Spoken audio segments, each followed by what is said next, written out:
Hello friends, तो हमारे आज का टॉपिक जो एमएस सेकेंड सेम के स्टूडेंट के लिए है।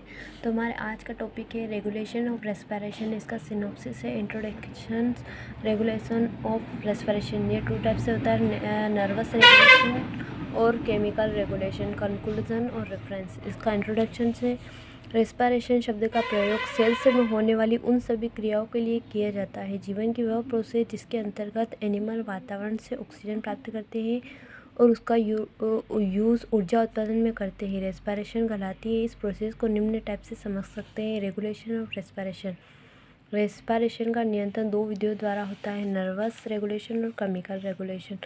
नर्वस रेगुलेशन, ब्रेन के मेडुसा में एक जोड़ी रेस्पिरेटरी केंद्र जाता है जो रेस्पिरेटरी का नर्वस रेगुलेशन करता है। यह रेस्पिरेटरी केंद्र ब्लड में पाई जाने वाली CO2 उत्तेजित होती है। जब CO2 रेस्पिरेटरी केंद्र को उत्तेजित करती है तो नर्वस द्वारा यह आवेश डायफ्राम पर पसजी की पेशियों को भेज दिया जाता है, जिससे ये पेशियाँ सिकुड़ती हैं। इन पेशियों के सिकुड़ने से कुछ से गुहा फैलती है और वायु कुपिकाओं का आयतन, जिससे वायु अंदर प्रवेश कर जाती है। परंतु जैसे ही वायु कुपिकाओं की तंत्रिकाओं का उद्दीपन कम होता है, इनके द्वारा भेजा जाने वाला आवेग भी समाप्त हो जाता है और इस प्रकार रेस्पिरेटरी केंद्र पुनः CO2 द्वारा उत्तेजित होते हैं। इस प्रकार रेस्पिरेशन की क्रिया चलती रहती है। केमिकल रेगुलेशन, ब्लड में पाई जाने वाली O2 व CO2 और H+ सांद्रता रेस्पिरेटरी को प्रभावित करने वाले केमिकल फैक्टर हैं, जिनके प्रभाव जो है निम्नलिखित हैं। CO2 तनाव में बदलाव का प्रभाव।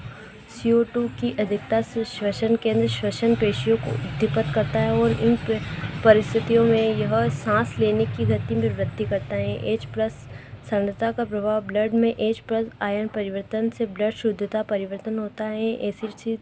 एसिडोसिस में श्वसन बढ़ता है, जबकि एल्केलोसिस में घटता है। H+ सांद्रता घटने पर CO2 की मात्रा कम हो जाती है, जिससे एसिडोसिस हो जाता है। H+ सांद्रता बढ़ने से ब्लड में CO2 की मात्रा बढ़ जाती है। O2 तनाव में बदलाव का प्रभाव। O2 की कमी का प्रभाव। सामान्यतः O2 दाता में प्रसव शिरा वायु में O2 तनाव और श्वसन क्रिया पर कोई विशेष प्रभाव नहीं करती, परंतु इसके अधिक कमी से श्वसन सामान्य नहीं रहता। O2 की अधिकता का प्रभाव। अतः रेस्पिरेशन का नियंत्रण नर्वस और केमिकल विधियों द्वारा होता है। यह एक वायुमंडलीय दाब शुद्ध O2 कुछ घंटे के लिए बिना किसी दुष्प्रभाव श्वास द्वारा ग्रहण की जा सकती है, परंतु O2 दाब पर जीव शीघ्र मर जाता है। Chemical control of gene transport.